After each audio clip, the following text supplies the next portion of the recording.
Pío XII Sede Sapientiae sobre la formación religiosa. Constitución Apostólica. Del Papa Pío XII. Promulgada el 31 de mayo de 1956.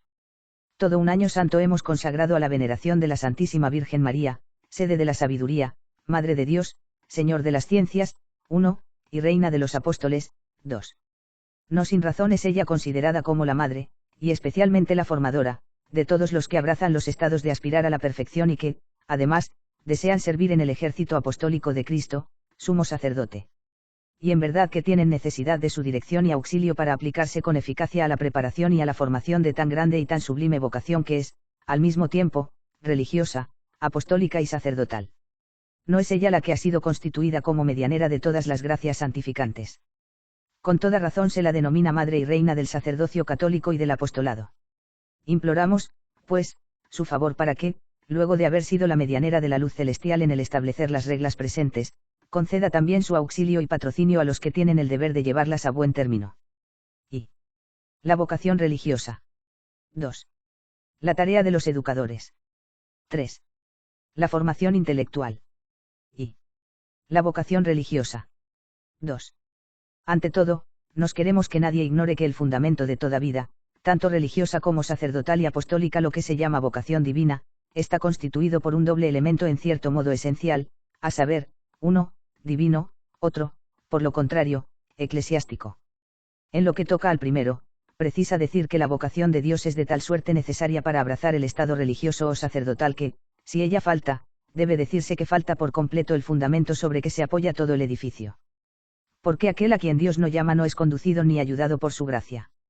De otra parte, sí se debe decir que hay una verdadera vocación en cierto modo divina para todo estado, en la medida en que el principal autor de todos los estados y de todos los dones y disposiciones, así naturales como sobrenaturales, es Dios mismo.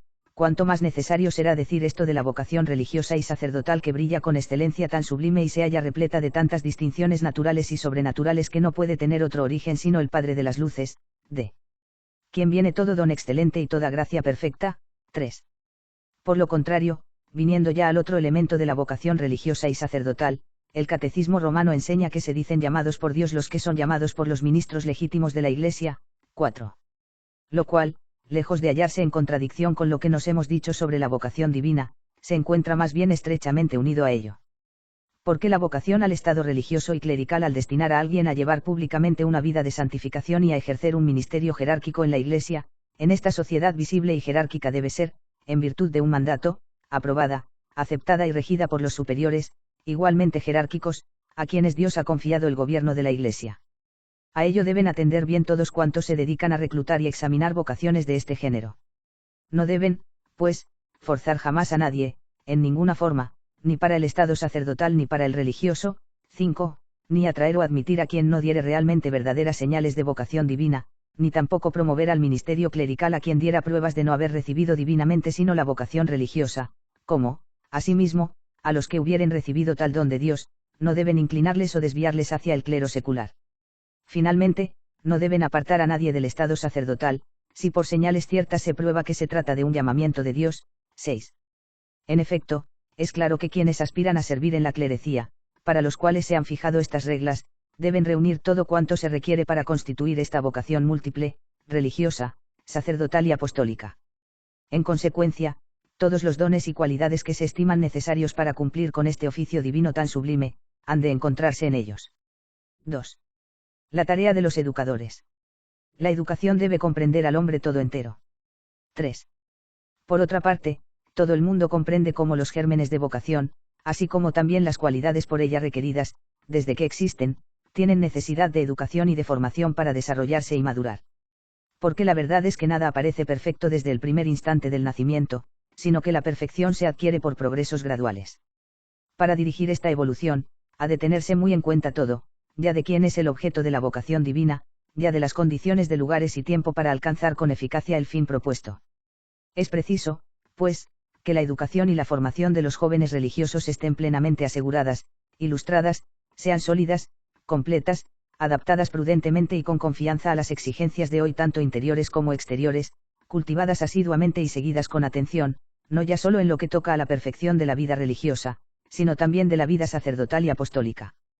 Todo esto, según lo enseña la experiencia, no puede lograrse sino con hombres escogidos, experimentados, que no solo se distingan por la doctrina, la prudencia, el discernimiento de espíritus y por una experiencia variada de los hombres y de las cosas, así como por otras cualidades humanas, sino que también estén llenos del Espíritu Santo y que, con su santidad y su ejemplo de todas las virtudes, sirvan de luz a los jóvenes, porque estos, según se sabe, en todo el conjunto de su formación se sienten arrastrados por la virtud y las buenas acciones mucho más que por los discursos. 7. En el cumplimiento de esta muy grave tarea, los educadores tendrán como primera regla la que el Señor anunciaba en el Evangelio, cuando dice, yo soy el buen pastor da su vida por sus ovejas. Yo soy el buen pastor y yo conozco las mías y las mías me conocen. 8. Y San Bernardo la expresa diciendo, pensad que habéis de ser como madres, no señores, procurad más bien ser amados que ser temidos. 9.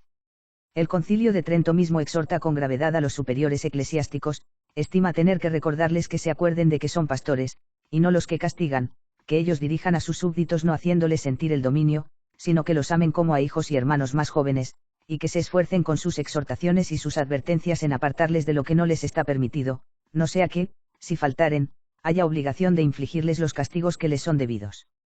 Mas si por fragilidad humana llegaran a pecar, obsérvese entonces el precepto del apóstol, reprendiéndoles, amenazándoles y exhortándoles con toda bondad y paciencia, porque en el corregir la benevolencia hace más que la severidad, más la exhortación que la amenaza, más la caridad que la autoridad. Mas si la gravedad de la falta obliga a emplear el castigo, preciso es entonces unir el rigor con la bondad, la justicia con la misericordia y la severidad con la dulzura, de suerte que se guarde la disciplina saludable a los pueblos y necesaria para la enmienda de quienes habrán de ser corregidos, o si rehusaren arrepentirse, que los demás se aparten del mal por un saludable ejemplo de la corrección. 10. La educación debe comprender al hombre todo entero. 4. Acuérdense, además, todos cuantos, por cualquier razón que sea, dirigen la formación de los religiosos, que esta educación y formación ha de darse según una progresión armónica y con todos los medios y métodos convenientes, atendiendo a las ocasiones, y que debe abrazar al hombre todo entero para todos los aspectos de su vocación, de suerte que se haga de él por todos modos realmente un hombre perfecto en Cristo Jesús. 11. En lo que se refiere a los medios y métodos de formación, claro está que los que son ofrecidos ya por la naturaleza misma, ya por la investigación humana de nuestro tiempo, en modo alguno deben ser despreciados, si fueren buenos, mejor aún, es necesario tenerlos muy en cuenta y admitirlos con discreción. Sin embargo, ningún error sería peor que el de quien, al formar discípulos tan escogidos, preocupado excesivamente por los métodos naturales o exclusivamente por ellos, relegara a segundo término o bajo cualquier pretexto menospreciara los recursos y los medios del orden sobrenatural, cuando para la búsqueda de la perfección religiosa y clerical repleta de sus frutos apostólicos, los recursos sobrenaturales tales como los sacramentos, la oración, la mortificación y otros de este carácter no solamente son necesarios, sino que son primordiales y totalmente esenciales. Mas guardando este orden de los métodos y de los recursos, preciso es absolutamente no despreciar nada de todo cuanto pueda ser útil de alguna manera para perfeccionar el cuerpo y el alma, cultivar todas las virtudes naturales y formar virilmente un tipo de hombre completo, de tal modo que, luego, la formación tanto religiosa como sacerdotal se apoyen sobre este fundamento muy sólido de una honradez natural y de una humanidad cultivada. 12. Porque será más fácil y más seguro para los hombres encontrar el camino para llegar a Cristo si, en la persona del sacerdote, les aparece con gran claridad la benignidad y el amor de Dios nuestro Salvador hacia los hombres. 13. 3. Pero, aunque todos deben dar importancia grande a una formación humana y natural del clérigo religioso, no hay duda alguna de que, en el curso de su formación, es la santificación sobrenatural de su alma la que obtiene la primacía. Porque si el consejo del apóstol vale para todos los cristianos, cuando asegura él que lo que Dios quiere, es vuestra santificación. 14. Cuanto más estará obligado a ello aquel que no solamente se haya revestido del sacerdocio, sino que ha hecho profesión de buscar la perfección evangélica misma, y que hasta en virtud de su cargo se convierte en instrumento de santificación de los demás, pues de su santidad propia dependen en gran parte la salvación misma de las almas y el crecimiento del reino de Dios. Que todos los miembros de los estados en que se busca la perfección evangélica tengan, por lo tanto, bien presente y mediten con frecuencia ante Dios que para cumplir con el deber de su profesión no les basta el evitar los pecados, ya graves, ya hasta con la ayuda de Dios las faltas veniales, ni ajustarse tan solo materialmente a las órdenes de los superiores, y aun a sus votos y a lo que puede obligar su conciencia, o a sus constituciones particulares, según las cuales, como la Iglesia manda. En los sagrados cánones, todos y cada uno de los religiosos, superiores y súbditos, deben modelar su vida y tender así a la perfección de su estado. 15. Necesario, por lo tanto, es que cumplan todo eso con todo corazón y con un ardiente amor, no tan solo por necesidad, sino también en conciencia. 16. Porque para elevarse a las alturas de la santidad y poder ofrecer a todos fuentes vivas de caridad cristiana, deben ellos estar adornados con todas las virtudes y estar encendidos en la caridad más ardiente hacia Dios y hacia el prójimo. 3. La formación intelectual. La filosofía y la teología. La formación pastoral. 6. Pero, aun atendiendo bien a esta santificación del alma, será igualmente preciso dar a los religiosos una formación muy cuidada, tanto intelectual como pastoral. Queremos destacar y proponer con mayor amplitud los principios de la misma, dada la importancia de la materia y a causa de la conciencia que nos tenemos de nuestro supremo oficio.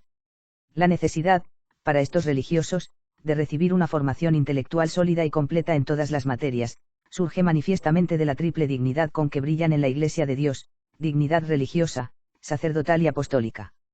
Los religiosos, en efecto, que tienen como finalidad principal el contemplar las cosas divinas buscando tan solo a Dios y uniéndose a Él, y transmitirlas a los demás, han de recordar bien que en modo alguno pueden darse por satisfechos, según es preciso y con los frutos de tarea tan santa y para elevarse a una sublime unión con Cristo, si no tienen en abundancia aquel conocimiento profundo y siempre perfectible de Dios y de sus misterios que se adquiere mediante los estudios sagrados. 17. La dignidad sacerdotal que da al revestido de ella el quedar constituido legado de las ciencias del Señor. 18, y ser llamado por especial razón sal de la tierra y luz del mundo. 19, exige una formación sólida y muy extensa, de modo particular en lo que toca a las disciplinas eclesiásticas, que pueda alimentar y fortificar la vida espiritual en el sacerdote mismo y guardarle de todo error y de toda peligrosa novedad, y que, además, le haga fiel dispensador de los misterios de Dios. 20, y hombre perfecto de Dios, preparado para toda obra buena. 21. Finalmente, la tarea apostólica que los miembros de los estados de perfección ejercen en la Iglesia por el hecho de su vocación, tanto para predicar como para formar cristianamente a los niños y jóvenes, así como para administrar los sacramentos, singularmente el de la penitencia, ya también a causa de las misiones en países de infieles, ya por la dirección espiritual de las almas, ya, en fin, por el modo de la vida cotidiana que ellos llevan con las gentes, no podrá producir abundantes y duraderos frutos si no conocen perfectamente la doctrina sagrada alimentándose continuamente con ella. 7.